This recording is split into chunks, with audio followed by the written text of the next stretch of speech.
Международный форум «Евразия. Территория традиционных ценностей» объединил более 600 участников из разных стран постсоветского пространства. Это министры, лидеры бизнеса, образования, культуры, медиа, общественных организаций.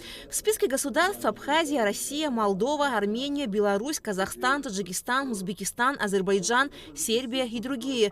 В Национальном центре «Россия» говорили о сохранении истории и религии, обсуждали совместные проекты в области культуры.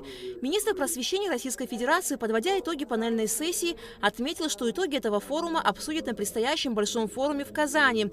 Он также подчеркнул, что Россия прикладывает большие усилия, чтобы интегрировать страны Евразии в одно культурное, образовательное и бизнес-пространство.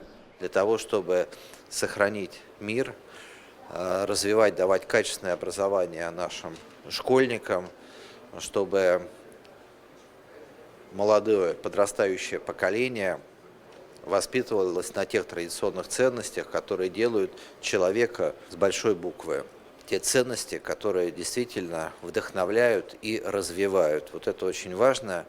И здесь мы очень тоже аккуратно и смотрим, чтобы использовать тот опыт, который есть уже накоплен, положительный опыт в странах Евразийского континента для использования, в том числе и для развития нашей системы образования. Депутат Государственной Думы Российской Федерации Алена Аршинова, выступая на форуме, отметила, что она, как автор закона о родных языках в России, за то, чтобы в стране было многоголосие.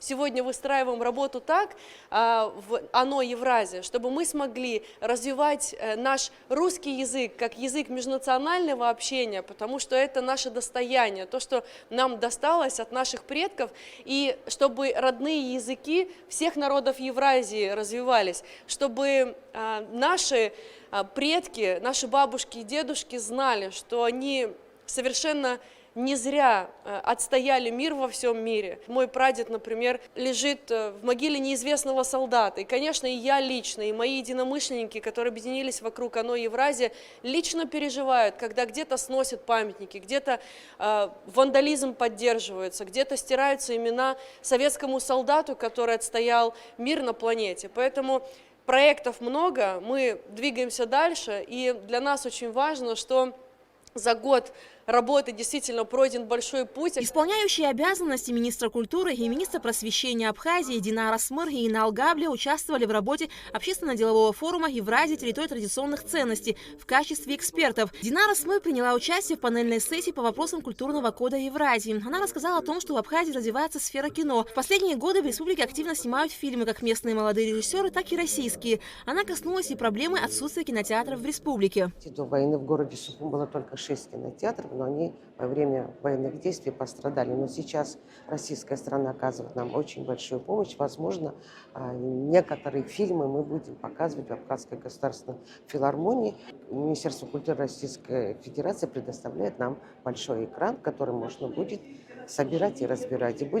Мы хотим в преддверии 80-летия победы в Великой Отечественной войне показать фильмы советских лет, именно посвященный Великой Отечественной войне. Исполняющий обязанности министра просвещения Инал Габли выразил уверенность, что форум станет важным шагом на пути к укреплению сотрудничества в сфере культуры и образования. Конечно же, тема она очень актуальна и для Республики Абхазия. Да? Сохранение наших традиций, наших обычаев, нашего кодекса Апсура. Это, наверное, самая главная задача, которую мы должны реализовывать в образовательных учреждениях, как в детском саду, так и в школе, в колледже, в университете. Об этом я сегодня успел немного рассказать, об нашем опыте сохранения наших традиций, истории, культуры, языка. Поэтому я уверен, что сегодняшний форум он придаст новый импульс нашему сотрудничеству. Международный форум «Евразия. Территория традиционных ценностей» сопровождала и культурная программа. Автономная некоммерческая организация «Евразия» начала свою работу в апреле 2024 года. За это время в программах организации приняли участие больше 20 тысяч человек из стран постсоветского пространства. Алика Трапш, Сима Аргун, Лилиан Маршан, Абхазское телевидение.